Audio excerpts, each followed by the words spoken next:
നമസ്കാരം. വേനൽ മഴയിൽ ജില്ലയിൽ വ്യാപക നാശനഷ്ടം. പ്രധാന വാർത്തകൾ.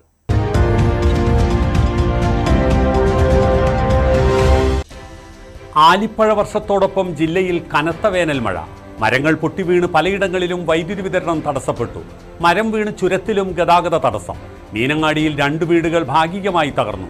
കെട്ടിടങ്ങൾക്ക് മുകളിലെ കൂറ്റൻ പരസ്യ ബോർഡുകൾ വാഹനയാത്രക്കാർക്ക് ഭീഷണിയാകുന്നു.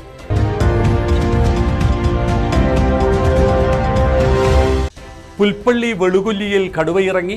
കടുവാ സാന്നിധ്യം ജനവാസ മേഖലയിൽ. പ്രദേശത്ത് പലയിടങ്ങളിലും കടുവയുടെ കാൽപ്പാടുകൾ.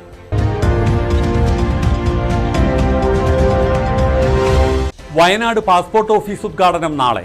കേന്ദ്ര സഹമന്ത്രി കീർത്തി വർദ്ധൻ സിംഗ് ഉദ്ഘാടനം നിർവഹിക്കും. തുടക്കത്തിൽ പ്രതിദിനം 50 അപേക്ഷകർക്ക് സേവനം ലഭ്യമാകും. വരും ദിവസങ്ങളിൽ പ്രതിദിനം 120 അപേക്ഷകൾ വരെ പരിഗണിക്കും.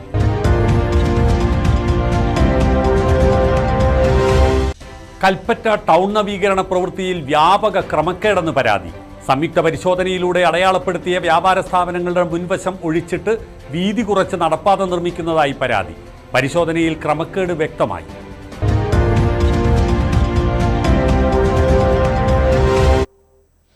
വാർത്തകൾ വിശദമായി. ആലിപ്പുഴ വർഷത്തോടൊപ്പം കനത്ത മഴ. ഇന്നുച്ചയ്ക്ക് ശേഷമാണ് ജില്ലയുടെ വിവിധ ഭാഗങ്ങളിൽ ശക്തമായ മഴ പെയ്തത്. ഇടിമിന്നലിനൊപ്പം കാറ്റും ആഞ്ഞുവീശി. മരങ്ങൾ പൊട്ടിവീണതിനെ തുടർന്ന് വൈദ്യുതി വിതരണവും പലയിടങ്ങളിലും തടസ്സപ്പെട്ടു. ഏതാനും ദിവസങ്ങൾ കൂടി സംസ്ഥാനത്ത് മഴ തുടരുമെന്നാണ് കാലാവസ്ഥാ റിപ്പോർട്ട്. ഉച്ചയ്ക്ക് ശേഷം 3 മണിയോടെ മഴ ആരംഭിച്ചത് ഇങ്ങനെ.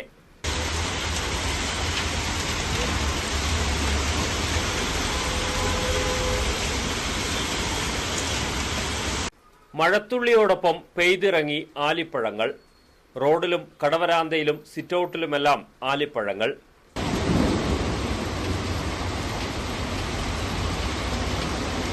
തൊട്ടു പിന്നാലെ മഴ കനത്തു പെയ്തു. 1 മണിക്കൂറിലേറെ നേരമാണ് ഭൂരിഭാഗം സ്ഥലങ്ങളിലും മഴ പെയ്തത്. ശക്തമായ കാറ്റും ഇടിമിന്നലും ആളുകളെ ഭയപ്പെടുത്തി. ജില്ലയുടെ ഭൂരിഭാഗം സ്ഥലങ്ങളിലും ശക്തമായ മഴയാണ് ലഭിച്ചത്. ചിലയിടങ്ങളിൽ മരങ്ങൾ വീണ് ഗതാഗത തടസ്സമുണ്ടായി. താമരശ്ശേരി ചുരത്തിലും മഴയ്ക്ക് കുറവുണ്ടായില്ല. 1-ാം വളവിന് സമീപം മരം വീണ് ഗതാഗത തടസ്സമുണ്ടായി.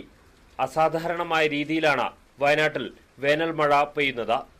ഇത്രയും കൂടുതൽ ദിവസം തുടർച്ചയായി അടുത്തൊന്നും വേനൽ മഴ നീണ്ടുനിന്നിട്ടില്ലെന്ന് പഴമക്കാർ പറയുന്നു.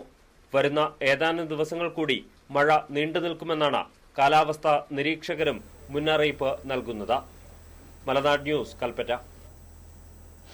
മുട്ടിൽ ടൗണിലെ ബിൽഡിംഗിന് മുകളിലെ വൻ ഫ്ലക്സ് ബോർഡ് ശക്തമായ കാറ്റിൽ യാത്രക്കാർക്ക് ഭീഷണിയായി. ബോർഡിന്റെ ഭാഗങ്ങൾ ശക്തമായ കാറ്റിൽ ദേശീയപാതയിലേക്ക് വീണു. ഫ്ലക്സുകൾ ഏത് സമയവും യാത്രക്കാരുടെ മുകളിലേക്ക് പതിക്കാവുന്ന അവസ്ഥയിലായി. തുടർന്ന് കൽപ്പറ്റയിൽ നിന്നും ഫയർഫോഴ്സ് എത്തിയാണ് അപകടാവസ്ഥ ഒഴിവാക്കിയത്.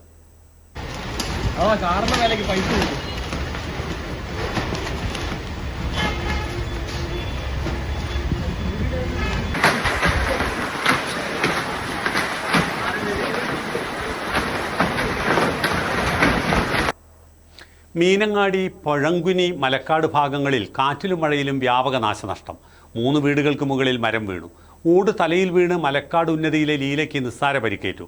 മരങ്ങൾ വീണ് പ്രദേശത്തെ ഗതാഗതം പൂർണ്ണമായും തടസ്സപ്പെട്ടു. വൈദ്യുതി വിതരണവും മുടങ്ങി. കാർഷിക മേഖലയിലും വ്യാപക നാശനഷ്ടം.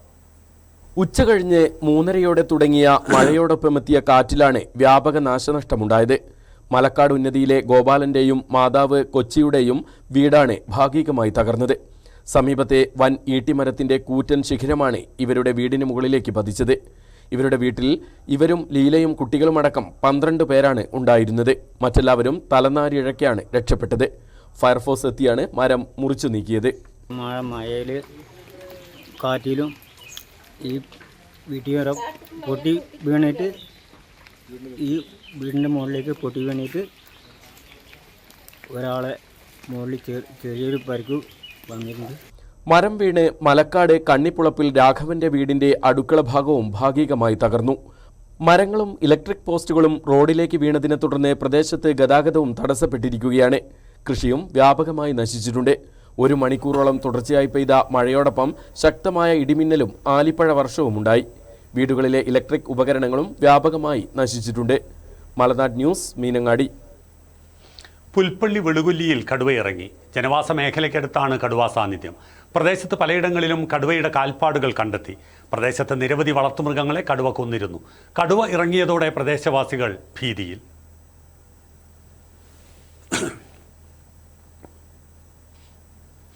വയനാട് പാസ്പോർട്ട് ഓഫീസിൻ്റെ ഉദ്ഘാടനം നാളെ നടക്കും. രാവിലെ 10 മണിക്ക് കൽപ്പറ്റയിൽ നടക്കുന്ന ചടങ്ങിൽ കേന്ദ്ര സഹമന്ത്രി കീർത്തിവർദ്ധൻ സിംഗ് പാസ്പോർട്ട് ഓഫീസിൻ്റെ ഉദ്ഘാടനം നിർവഹിക്കും. തുടക്കത്തിൽ പ്രതിദിനം 50 അപേക്ഷകർക്ക് സേവനം നൽകും.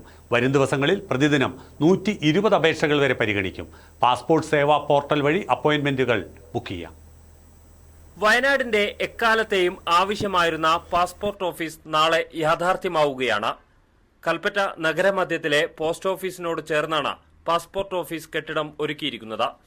നാളെ രാവിലെ 10 മണിക്ക് നടക്കുന്ന ചടങ്ങിൽ കേന്ദ്ര വനം പരിസ്ഥിതി വകുപ്പ് സഹമന്ത്രി കീർത്തിവർദ്ധൻ സിംഗ് പാസ്പോർട്ട് ഓഫീസ് നാടിന് സമർപ്പിക്കും. തുടക്കത്തിൽ 50 അപേക്ഷകളാണ് പ്രതിദിനം പരിഗണിക്കുക. www.passportindia.gov.in അല്ലെങ്കിൽ പാസ്പോർട്ട് സേവ മൊബൈൽ ആപ്പ് വഴിയാണ് അപ്പോയിന്റ്മെന്റുകൾ ലഭിക്കുക. കേന്ദ്രമന്ത്രി ജോർജ് കുര്യൻ, സംസ്ഥാന പട്ടികവർഗ വകുപ്പ് മന്ത്രി OR കേളു, വയനാട് MP പ്രിയങ്ക ഗാന്ധി എന്നിവർ ചടങ്ങിൽ പങ്കെടുക്കും. കോഴിക്കോട് റീജിയണൽ പാസ്പോർട്ട് ഓഫീസിന്റെ അധികാര പരിധിയിലുള്ള രണ്ടാമത്തെയും രാജ്യത്തെ 447ാമത്തേതുമായ ഓഫീസാണ് നാളെ ഉദ്ഘാടനം ചെയ്യുന്നത്. വയനാട് ലോക്സഭാ മണ്ഡലത്തിലെയും സമീപ പ്രദേശങ്ങളിലെയും ജനങ്ങൾക്ക് പാസ്പോർട്ട് സേവനങ്ങൾക്ക് ഇനി ഈ ഓഫീസ് ഉപയോഗപ്പെടുത്താം. മലനാട് ന്യൂസ്, കൽപ്പറ്റ. കൽപ്പറ്റ ടൗൺ നവീകരണ പ്രവൃത്തിയിൽ വ്യാപക ക്രമക്കേടെന്ന് പരാതി. നേരത്തെ സംയുക്ത പരിശോധനയിലൂടെ അടയാളപ്പെടുത്തിയ വ്യാപാര സ്ഥാപനങ്ങളുടെ മുൻവശം ഒഴിച്ചിട്ട് വീതി കുറച്ച് നടപ്പാത നിർമ്മിക്കുന്നതായാണ് പരാതി. നിർമ്മാണ പ്രവൃത്തികൾ DYFI തടഞ്ഞിരുന്നു. ഇന്ന് നടത്തിയ പരിശോധനയിൽ നിർമ്മാണ പ്രവൃത്തിയിലെ ക്രമക്കേട് വ്യക്തമാവുകയും ചെയ്തു. നിയമപരമായി പൊളിച്ചു നീക്കേണ്ട ഭാഗം പൊളിക്കുന്നതിന് തങ്ങൾ എതിരല്ലെന്നാണ് വ്യാപാരികളുടെ നിലപാട്. ഏതാനും ആഴ്ചകൾക്ക് മുൻപാണ് കൽപ്പറ്റയിൽ വീണ്ടും ടൗൺ നവീകരണ പ്രവർത്തനങ്ങൾ തുടങ്ങിയത്. നവീകരണ പ്രവർത്തനങ്ങൾ പുരോഗമിക്കുന്നതിനിടയിൽ നിർമ്മാണ പ്രവൃത്തിയിലെ അപാകത ചൂണ്ടിക്കാട്ടി DYFI രംഗത്ത് വരികയായിരുന്നു. നിർമ്മാണ പ്രവൃത്തികൾ നിർത്തിവെക്കുകയും ചെയ്തു. വർഷങ്ങൾക്ക് മുൻപ് സംയുക്ത പരിശോധനയിൽ അടയാളപ്പെടുത്തിയ ഭാഗം ഒഴിച്ചിട്ട് വീതി കുറച്ച് നിർമ്മാണ പ്രവൃത്തികൾ നടത്തുന്നു എന്നതാണ് DYFIയുടെ പരാതി. പരാതിയെ തുടർന്ന് ദേശീയപാത സർവേ വിഭാഗം ഉദ്യോഗസ്ഥർ നഗരസഭാ ചെയർമാന്റെ സാന്നിധ്യത്തിൽ പ്രവൃത്തി നടക്കുന്ന ഭാഗത്ത് അളവ് നടത്തി. ഇതിൽ വ്യാപകമായ അപാകത കണ്ടെത്തിയെന്ന് DYFI നേതാക്കൾ പറയുന്നു.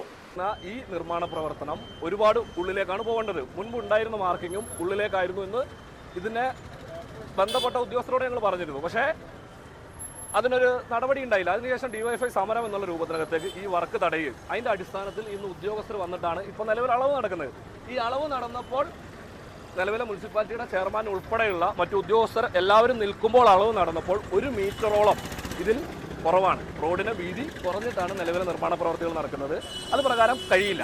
നിലവിലെ FMB പ്രകാരമുള്ള എന്താണോ അളവ്, ആ അളവ് പ്രകാരമേ ഇവിടെ നിർമ്മാണം നടത്താൻ വേണ്ടി സാധിക്കുള്ളൂ.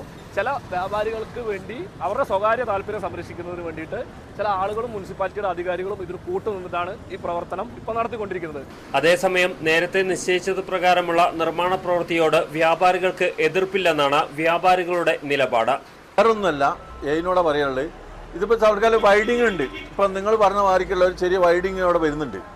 അപ്പോൾ അങ്ങനെ മൊത്തത്തിൽ എന്താക്കണം, ആ ഇതിൽ വരുമ്പോൾ ആ വൈഡിങ്ങിൽ പോകുമ്പോൾ കുറേ സ്ഥാപനത്തിൻ്റെ ഷട്ടർ ഉള്ളിൽ ഉൾപ്പെടെ പോകുമ്പോൾ എന്താക്കും, തൽക്കാലം നമുക്ക് സമയമാണ്. ആ ബീമിൻ്റെ മുകളിലാണ് ഈ സാധനങ്ങളൊക്കെ ഫിറ്റ് ചെയ്തിട്ടുള്ളത്. അതിപ്പോൾ നിങ്ങൾ ഷട്ടർ തുറന്നു നോക്കിയാൽ നിങ്ങൾക്ക് അറിയാവുന്നതാണ്. അപ്പോൾ അതുകൊണ്ട് ഒരു കാര്യം ചെയ്യുക, താൽക്കാലികമായിട്ട് ഇവിടെ നമുക്ക് മണ്ണിട്ട് മൂടുക. ഇവിടെ മണ്ണിടുക. യഥാർത്ഥത്തിൽ എവിടെയാണോ ബിൽഡിങ്ങിൻ്റെ നടുക്ക് കൂടെയാണ് ഫുട്പാത്ത് വരണമെങ്കിൽ ഞങ്ങളെതിരല്ല. ഞങ്ങൾക്കത് പൊളിച്ചു മാറ്റാനുള്ള സമയം തരണമെന്ന് മാത്രമേ ഉള്ളൂ. നിർമ്മാണ പ്രവൃത്തിയിൽ അപാകതയുണ്ടെങ്കിൽ പരിഹരിച്ച് മുന്നോട്ട് പോകുമെന്നാണ് നഗരസഭാ ചെയർമാൻ പറയുന്നത്. നമ്മൾ ഡ്രെയിനേജ് പണി ചെയ്ത സ്ഥലത്തെ സംബന്ധിച്ചിടത്തോളം അവിടെയൊക്കെ കൃത്യമായ അളവും എന്താണ് FMBയിലെ കൂടുതൽ 20 സെൻറ്റിമീറ്റർ വരെ കൂടുതലാണ് ചെയ്തിട്ടുള്ളത്. അപ്പോൾ ഇനി ചെയ്യാനുള്ള സ്ഥലത്തെ സംബന്ധിച്ചാണ് ചെറിയൊരു ഇത് വന്നത്. അപ്പോൾ അത് കൃത്യമായി അളന്ന് രേഖപ്പെടുത്തി എന്താണോ ആ അളവനുസരിച്ച് മാത്രമേ ഇത് ചെയ്യുള്ളൂ. അപ്പോൾ ഇവിടെ അങ്ങനെ ഒരു ചില ഭാഗത്ത് ഈ ഡ്രെയിനേജ് എടുക്കുന്ന സമയത്ത് കൃത്യമായ ആ അളവും കാര്യങ്ങളുണ്ട്. ആ അളവും കാര്യങ്ങൾ അടുത്ത് തന്നെ കൃത്യമായി പോകണമെന്നുള്ള നിർദ്ദേശമാണ് പറഞ്ഞിട്ടുള്ളത്. സംശയമുള്ള ഭാഗം അളന്നിട്ടുണ്ട്, അത് മാർക്ക് ചെയ്ത് കൊടുത്തിട്ടുണ്ട്. മലനാട് ന്യൂസ്, കൽപ്പറ്റ. വാളാടും പരിസരങ്ങളിലും നടത്തിയ പരിശോധനയിൽ 5 ലിറ്റർ ചാരായവുമായി ഒരാൾ അറസ്റ്റിൽ. വരയാൽ കരയോത്തുങ്കൽ വീട്ടിൽ ബാലചന്ദ്രനാണ് അറസ്റ്റിലായത്. ഇതിനു മുമ്പും ഇയാൾ സമാന രീതിയിലുള്ള കേസിന് അറസ്റ്റിലായിട്ടുണ്ട്. മാനന്തവാടി എക്സൈസ് ഓഫീസിലെ പ്രിവൻറ്റീവ് ഓഫീസർ അരുണിൻ്റെ നേതൃത്വത്തിലുള്ള സംഘമാണ് ചാരായം പിടികൂടിയത്. പിണങ്ങോട് മുക്കിൽ വാഹനാപകടം, 7 പേർക്ക് പരിക്ക്. ബൊലോറയും കാറും കൂട്ടിയിടിച്ചായിരുന്നു അപകടം. പരിക്കേറ്റവരെ കൽപ്പറ്റയിലെ സ്വകാര്യ ആശുപത്രിയിൽ പ്രവേശിപ്പിച്ചു. ആരുടെയും പരിക്ക് ഗുരുതരമല്ല. കുഴിനിലം പുത്തൻപുരയിൽ കാർ അപകടത്തിൽപ്പെട്ട് കാസർഗോഡ് സ്വദേശികളായ 6 പേർക്ക് പരിക്ക്. കാർ യാത്രികരായ ഖലീൽ, ശിഹാബുദ്ദീൻ, നസ്ര, കെൻസ്, മുഫീദ, ഇസാം എന്നിവർക്കാണ് പരിക്കേറ്റത്. ഇവരെ മാനന്തവാടി മെഡിക്കൽ കോളേജിൽ പ്രവേശിപ്പിച്ചു. ആരുടെയും പരിക്ക് ഗുരുതരമല്ല. ഇന്ന് രാവിലെ 10 മണിയോടെ റോഡരികിൽ ഇടിച്ചായിരുന്നു അപകടം. ഡ്രൈവർ ഉറങ്ങിപ്പോയതാവാം അപകട കാരണമെന്ന് നിഗമനം. കടൽ കാഴ്ചകളുടെയും ആകാശവിസ്മയങ്ങളുടെയും കൗതുക കാഴ്ചകളുമായി ഹാപ്പിനെസ് ഫെസ്റ്റ് സുൽത്താൻ ബത്തേരിയിൽ വിജയകരമായി തുടരുന്നു. ഫെസ്റ്റിൻ്റെ ഭാഗമായി സെൻറ് മേരീസ് കോളേജ് ഗ്രൗണ്ടിൽ ഒരുക്കിയ കാർണിവലിലെ കാഴ്ചകളും മറ്റും കാണാനും ആസ്വദിക്കാനുമായി നിരവധി ആളുകളാണ് ഓരോ ദിവസവും ഇവിടേക്ക് ഒഴുകിയെത്തുന്നത്. കാഴ്ചകളും കലാപരിപാടികളും അഡ്വഞ്ചർ റൈഡുകളും കണ്ട് മനം നിറഞ്ഞാണ് ആളുകൾ മടങ്ങുന്നത്.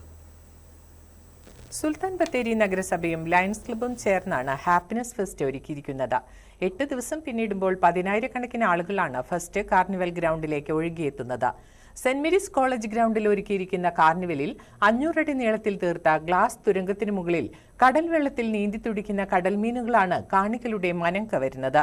ബത്തേരി നഗരസഭയും ബത്തേരി ടൗൺ ലയൺസ് ക്ലബ്ബും ചേർന്ന് സംയുക്തത്തോടെ നടത്തുന്ന നമ്മുടെ ഹാപ്പിനെസ് ഫെസ്റ്റ് വളരെ നന്നായിട്ട് പുരോഗമിച്ചുകൊണ്ടിരിക്കുകയാണ്. ഒരുപാട് ജനങ്ങൾ വന്ന് വളരെ സന്തോഷത്തോടെ ഇവിടുന്ന് പോകുന്നു. എല്ലാ ദിവസവും സ്റ്റേജ് പ്രോഗ്രാമുകളും അതുപോലെ പെറ്റ് ഷോ, ഒരുപാട് ഐറ്റംസ്. ജനങ്ങൾ വന്നു കഴിഞ്ഞാൽ ഹൃദയം നിറഞ്ഞ് മനം നിറഞ്ഞു പോകുന്ന ഒരു അവസ്ഥയാണുള്ളത്. മഴയെ അവഗണിച്ചുകൊണ്ടും ഒരുപാട് ജനങ്ങൾ വന്ന് പോകുന്നുണ്ട്. എല്ലാവരും സന്തോഷത്തോടെ പോകുന്നു. കൂടാതെ നക്ഷത്രങ്ങളുടെയും ഗ്രഹങ്ങളുടെയും മറ്റ് ആകാശ കാഴ്ച കാണുവാനുള്ള പ്ലാനറ്റേറിയവും ഫെസ്റ്റിവലിൽ സജ്ജീകരിച്ചിട്ടുണ്ട്. 10,000 ചതുരശ്ര മീറ്ററിൽ വർണ്ണമനോഹരമായ flower show, pet show, robotic animal, വാണിജ്യ വ്യവസായ സ്റ്റാളുകൾ, അമ്യൂസ്മെന്റ് പാർക്ക്, ഫുഡ് കോർട്ട് എന്നിവയും ഫെസ്റ്റിന്റെ പ്രത്യേകതയാണ്. കൂടാതെ എല്ലാ ദിവസവും വൈകിട്ട് പ്രശസ്ത താരങ്ങൾ അണിനിരക്കുന്ന മെഗാ സ്റ്റേജ് ഷോയും കാഴ്ചക്കാർക്കായി ഒരുക്കിയിട്ടുണ്ട്. ഈ മാസം 20 വരെ ഹാപ്പിനെസ് ഫെസ്റ്റ് നീണ്ടു നിൽക്കും. മലനാട് ന്യൂസ്, ബത്തേരി. ചികിത്സയിൽ കഴിയുന്ന ക്യാൻസർ രോഗികൾക്ക് മുടി മുറിച്ചു നൽകി ബഡ്സ് സ്കൂൾ വിദ്യാർത്ഥി. തൃശ്ശേരി ബഡ്സ് സ്കൂൾ സെക്കൻഡറി വിഭാഗം വിദ്യാർത്ഥിയായ VB അശ്വന്താണ് ക്യാൻസർ രോഗികൾക്ക് മുടി മുറിച്ചു നൽകി മാതൃകയായത്. കാട്ടിക്കുളം ചേലൂരിൽ ബിജു അമ്പിളി ദമ്പതികളുടെ മകനായ അശ്വന്ത് വെറുതെ ഒരു സ്റ്റൈലിനു വേണ്ടിയാണ് 4 വർഷം മുൻപ് മുടി നീട്ടി വളർത്താൻ തുടങ്ങിയത്. മാതാപിതാക്കളിൽ നിന്നും അധ്യാപകരിൽ നിന്നും ക്യാൻസർ രോഗികൾക്ക് മുടി ദാനം ചെയ്യുന്ന പദ്ധതിയെക്കുറിച്ച് അറിഞ്ഞതോടെയാണ് എന്തുകൊണ്ട് തൻ്റെ മുടിയും ക്യാൻസർ രോഗികൾക്ക് നൽകിക്കൂടാ എന്ന് അശ്വന്തിന് തോന്നിയത്. ഇതോടെ അശ്വന്ത് മുടി പരിപാലനത്തിൽ കൂടുതൽ ശ്രദ്ധ പുലർത്തി. സ്കൂളിലെ മറ്റു വിദ്യാർത്ഥികളുടെയും അധ്യാപകരുടെയും സാന്നിധ്യത്തിലാണ് കഴിഞ്ഞ ദിവസം 30 സെന്റിമീറ്ററിലേറെ നീളത്തിൽ മുടി മുറിച്ചു നൽകിയത്. കഴിഞ്ഞ 4 വർഷക്കാലമായിട്ട് മുടി വളർത്തിക്കൊണ്ടിരിക്കുകയാണ്. അപ്പോൾ പിന്നെ ആദ്യം ഒരു മുടി വളർത്തുക എന്നുള്ള ലക്ഷ്യത്തോടു കൂടിയാണ് മുടി വളർത്തിയത്. അപ്പോൾ എല്ലാവരും അവനെ മുടിയാന്നൊക്കെ വിളിച്ച് കളിയാക്കുമായിരുന്നു. അപ്പോൾ അവനോട് പറഞ്ഞിടാ, മുടി വളർത്തി ഇങ്ങനെ കുറേ ഗുണമുണ്ട്, നമുക്ക് ക്യാൻസറായി കിടക്കുന്ന ആളുകൾക്കൊക്കെ കേശദാനം ചെയ്യാമെന്ന് പറഞ്ഞപ്പോൾ അവന് ഭയങ്കര സന്തോഷമായി. അതിനുശേഷം അവൻ നല്ല രീതിയിൽ മുടി വളർത്തി. അപ്പോൾ അവൻ്റെ അമ്മയുടെയും അച്ഛൻ്റെയും പെങ്ങന്മാരുടെയും ടീച്ചറിൻ്റെയും കുട്ടികളെല്ലാവരുടെയും സമ്മതത്തോടു കൂടി അവൻ ഇന്ന് വലിയൊരു ദാനധർമ്മം ചെയ്തിരിക്കുകയാണ്. 4 വർഷമായി പരിപാലിച്ചു വളർത്തിയ മുടി ക്യാൻസർ രോഗികൾക്ക് നൽകുന്ന സന്തോഷമായിരുന്നു അശ്വന്തിന്റെ മുഖത്ത്. മുറിച്ചെടുത്ത മുടി ജ്യോതിർഗമയുടെ നേതൃത്വത്തിൽ ആലുവയിലെത്തിച്ച് വിഗാക്കി മാറ്റിയാണ് ക്യാൻസർ രോഗികൾക്ക് നൽകുന്നത്. മലനാട് ന്യൂസ്, മാനന്തവാടി. പനമരം പഞ്ചായത്തിൽ വർഷങ്ങളായി തകർന്നു കിടക്കുന്ന ചങ്ങാടക്കടവ്, പരക്കുനി, മഞ്ചേരി റോഡുകളുടെ ശോചനീയാവസ്ഥ പരിഹരിക്കണമെന്ന ആവശ്യവുമായി നാട്ടുകാർ രംഗത്ത്. ഒട്ടേറെ പ്രതിഷേധ പരിപാടികൾ നടത്തിയെങ്കിലും നടപടിയുണ്ടായിട്ടില്ലെന്നും നാട്ടുകാർ. റോഡ് പാടെ തകർന്ന് യാത്ര കൂടുതൽ ദുഷ്കരമായിരിക്കുകയാണ്. ചെറിയ മഴ പെയ്താൽ പോലും പനമരം പഞ്ചായത്തിലെ ചങ്ങാടക്കടവ്, പരക്കുനി, മഞ്ചേരി റോഡിലാകെ വെള്ളക്കെട്ട് നിറയും. വലിയ ഗർത്തങ്ങളിൽ മീറ്ററുകളോളം ദൂരത്തിൽ വെള്ളം കെട്ടിക്കിടക്കുന്നതോടെ കാൽനടയാത്ര പോലും ദുസ്സഹമാവുകയാണ്. റോഡ് നന്നാക്കണമെന്ന ആവശ്യവുമായി പഞ്ചായത്ത് ഓഫീസിൽ എത്തിയാൽ ഫണ്ട് വകയിരുത്തിയിട്ടുണ്ടെന്നും ഉടൻ നിർമ്മാണ പ്രവൃത്തി ആരംഭിക്കുമെന്ന് പറഞ്ഞ് ഒഴിഞ്ഞു മാറുകയായിരുന്നു. ഇപ്പോൾ ഫണ്ടില്ലെന്ന് പറഞ്ഞ് വഞ്ചിക്കുകയാണ് ഉണ്ടായതെന്നും നാട്ടുകാർ കുറ്റപ്പെടുത്തുന്നു. ചെങ്ങാടക്കടവ് പരക്കുനി റോഡിൻ്റെ ശോചനീയാവസ്ഥ ഇന്നോ ഇന്നലെ തുടങ്ങിയതല്ല. ബഹുമാനപ്പെട്ട മെമ്പറെ ശ്രദ്ധയിൽ നിരന്തരം ഇത് പെടുത്തിയിട്ടും വർക്കെടുക്കാൻ ആളില്ല, വെച്ച എമൗണ്ട് പോരാ എന്നുള്ള ഒരു മറുപടിയാണ് മെമ്പറുടെ ഭാഗത്ത് നിന്ന് കിട്ടുന്നത്. ബഹുമാനപ്പെട്ട MLAയും മന്ത്രിയുമായ കേളുവെട്ടിൻ്റെ ശ്രദ്ധയിലേക്കാണ് ഈ നാട്ടുകാരെന്ന നിലയിൽ ഈ റോഡിൻ്റെ വിഷയം. 2000-2500ഓളം ജനങ്ങൾ തിങ്ങിപ്പാർക്കുന്ന ഏക പ്രദേശത്ത് യാത്ര ആശ്രയിക്കുന്ന ഏക റോഡാണ് ഈ ചങ്ങാടക്കടവ് പരിസരം. റോഡിന്റെ ഇരുഭാഗങ്ങളിലുമായി തിങ്ങിപ്പാർക്കുന്ന നൂറുകണക്കിന് കുടുംബങ്ങളിലെ വിദ്യാർത്ഥികൾ അടക്കമുള്ളവർക്ക് ടൗണിലെത്താൻ ഏക ആശ്രയമായ റോഡാണ് ഇത്. മഴ പെയ്താൽ റോഡിൽ മലിനജലം തളം കെട്ടിക്കിടക്കുന്നത് കാൽനട യാത്രയ്ക്ക് പോലും ദുഷ്കരമാണ്. മഴക്കാലത്തിനു മുൻപ് റോഡ് നന്നാക്കാൻ നടപടിയില്ലെങ്കിൽ പഞ്ചായത്തിനെതിരെ ശക്തമായ സമരപരിപാടികളുമായി രംഗത്തിറങ്ങാനാണ് നാട്ടുകാരുടെ തീരുമാനം. അടിയന്തരമായി ഇതിനൊരു ശാശ്വത പരിഹാരം കണ്ടെത്തണമെന്നാണ് നാട്ടുകാരുടെ ആവശ്യം. മലനാട് ന്യൂസ്, പനമരം. അപകടത്തിന് കാതോർത്ത് കൊളകപ്പാറ മലയടിവാരത്തിലെ കൃഷ്ണഗിരി മേപ്പേരിക്കുന്ന് റോഡ്. മീനങ്ങാടി ഗ്രാമപഞ്ചായത്ത് 7-8 വാർഡുകളിലൂടെ കടന്നുപോകുന്ന റോഡിൽ ഈ കഴിഞ്ഞ വേനൽ മഴയിൽ രൂപപ്പെട്ടത് വൻ ഗർത്തം. അപകടാവസ്ഥ ഉടൻ പരിഹരിക്കണമെന്ന ആവശ്യവുമായി നാട്ടുകാർ. നിരവധി കുടുംബങ്ങളുടെ ആശ്രയമായ നൂറുകണക്കിന് വാഹനങ്ങൾ ദിവസവും കടന്നുപോകുന്ന റോഡിൽ ഈ വേനൽ മഴയോടെയാണ് വൻ ഗർത്തം രൂപപ്പെട്ടത്. റോഡിനടിയിലെ മണ്ണ് പൂർണ്ണമായും ഒലിച്ചുപോയി. ഏതു സമയവും അപകടമുണ്ടാകാവുന്ന അവസ്ഥയിലാണ് റോഡ് ഇപ്പോഴുള്ളത്. മലമുകളിൽ നിന്നും കുത്തിയൊലിച്ചെത്തുന്ന മഴവെള്ളം ഡ്രൈനേജിലൊതുങ്ങാതെ റോഡിലൂടെ പരന്നൊഴുകുന്നതും റോഡിൽ അടിഞ്ഞുകൂടുന്ന ചെളിയിൽ ഇരുചക്രവാഹനങ്ങൾ അപകടത്തിൽപ്പെടുന്നതും പതിവാണ്. നിലവിൽ മലേന്റെ മേലെ നിന്നൊക്കെ വെള്ളം മുഴുവൻ ഒഴുകി വന്നിട്ട് ഇവിടെ കലുങ്ക് ഇല്ലാത്തത് കൊണ്ട് റോഡ് ഇരുന്നു പോയിട്ടുള്ള അവസ്ഥയിലാണുള്ളത്. റേഷൻ കടയിലേക്ക് വരുന്ന ഭാരമേറിയ വാഹനങ്ങൾ ഇവിടെ താന്നു പോകാനുള്ള സാധ്യതയും അപകടം ഉണ്ടാകാനുള്ള സാധ്യതയും കൂടുതലാണ്. അതിന് ഈ റോഡ് മൊത്തം എല്ലാം ഓവിയാലുകളൊക്കെ അടഞ്ഞ് റോഡുകൾ മുഴുവൻ പൊളിഞ്ഞ അവസ്ഥയിലാണുള്ളത്. ഇവിടെ വരുന്ന സ്ത്രീകളായിട്ടുള്ള ബൈക്കിൽ വരുന്ന ആൾക്കാർ നിരന്തരമായിട്ട് ഇവിടെ വളവിൽ മറിഞ്ഞ് വീഴലും സാധ്യതയൊക്കെ കൂടുതലാണ്. ആൾക്കാർ അവിടെ ഇറങ്ങിയിട്ട് ബൈക്ക് ഉന്തിക്കൊണ്ടുപോകുന്ന ഒരു അവസ്ഥയൊക്കെയാണുള്ളത് മേപ്പേരിക്കുന്ന് റോഡിൽ. ഇതോടൊപ്പം റോഡ് പല ഭാഗങ്ങളിലായി തകർന്ന അവസ്ഥയിലുമാണ്. വെള്ളം ഒന്നിച്ച് ഒഴുകിയെത്തുന്ന സ്ഥലങ്ങളിൽ സ്വകാര്യ കൃഷിഭൂമിയടക്കം ഇടിഞ്ഞു പോകുന്നതായും പ്രദേശവാസികൾ പറയുന്നു. അപകടാവസ്ഥ പരിഹരിക്കുന്നതിനും ശാസ്ത്രീയമായി ഡ്രെയിനേജും കലുങ്കുകൾ നിർമ്മിച്ച് റോഡ് നവീകരിക്കുന്നതിനും അടിയന്തര നടപടി ഉണ്ടാകണമെന്നാണ് നാട്ടുകാരുടെ ആവശ്യം. 2 വാർഡുകളിലൂടെ കടന്നുപോകുന്ന പൊതുറോഡിന് ഫണ്ട് വകയിരുത്തി ടെൻഡർ നടപടികൾ പൂർത്തിയായതാണെന്നും മഴ മാറി നിൽക്കുന്നതോടെ പ്രവൃത്തികൾ ആരംഭിക്കുന്നതാണെന്നും വാർഡ് മെമ്പർ വ്യക്തമാക്കി. മലനാട് ന്യൂസ്, കണിയാമ്പറ്റ. ഇനി കമ്പോള നിലവാരം.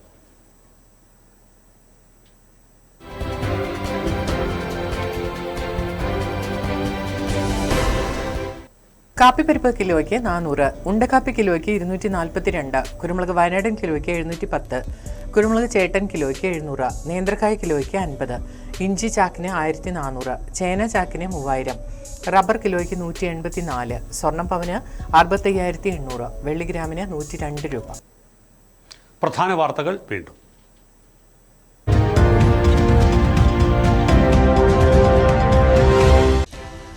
ആലിപ്പഴ വർഷത്തോടൊപ്പം ജില്ലയിൽ കനത്ത വേനൽ മഴ. മരങ്ങൾ പൊട്ടിവീണ് പലയിടങ്ങളിലും വൈദ്യുതി വിതരണം തടസ്സപ്പെട്ടു. മരം വീണ് ചുരത്തിലും ഗതാഗത തടസ്സം. മീനങ്ങാടിയിൽ 2 വീടുകൾ ഭാഗികമായി തകർന്നു. കെട്ടിടങ്ങൾക്ക് മുകളിലെ കൂറ്റൻ പരസ്യ ബോർഡുകൾ വാഹനയാത്രക്കാർക്ക് ഭീഷണിയാകുന്നു.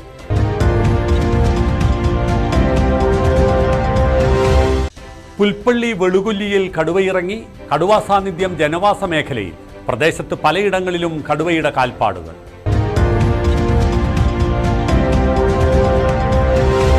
വയനാട് പാസ്പോർട്ട് ഓഫീസ് ഉദ്ഘാടനം നാളെ. കേന്ദ്ര സഹമന്ത്രി കീർത്തി വർദ്ധൻ സിംഗ് ഉദ്ഘാടനം നിർവഹിക്കും. തുടക്കത്തിൽ പ്രതിദിനം 50 അപേക്ഷകർക്ക് സേവനം ലഭ്യമാകും. വരും ദിവസങ്ങളിൽ പ്രതിദിനം 120 അപേക്ഷകൾ വരെ പരിഗണിക്കും.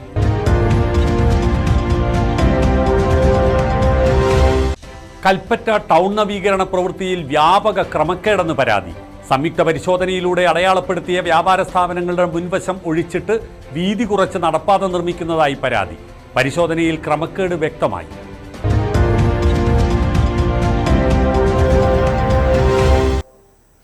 ഈ വാർത്തകൾ പൂർണ്ണമാകുന്നു. ഇനി മലനാട് കേബിൾ ഉപഭോക്താക്കൾക്കുള്ള അറിയിപ്പാണ്. മലനാട് കേബിൾ നെറ്റ്വർക്കിലെ സെറ്റ് ടോപ്പ് ബോക്സുകളുടെ സോഫ്റ്റ്വെയർ അപ്ഡേഷൻ നടന്നുവരികയാണ്. ഇത് സാധാരണയായി നടക്കുന്ന പ്രവൃത്തിയുടെ ഭാഗമാണ്. ഈ സമയം ഉപഭോക്താക്കൾ സെറ്റ് ടോപ്പ് ബോക്സ് ഓഫ് ചെയ്യരുതെന്ന് ഓർമ്മിപ്പിക്കുന്നു. സെറ്റ് ടോപ്പ് ബോക്സ് സോഫ്റ്റ്വെയർ അപ്ഡേഷനുമായി മാന്യ ഉപഭോക്താക്കൾ സഹകരിക്കുക. ന്യൂസ് വേവ്സിൽ റാണി വർഗീസ് ചേരും. നമസ്കാരം.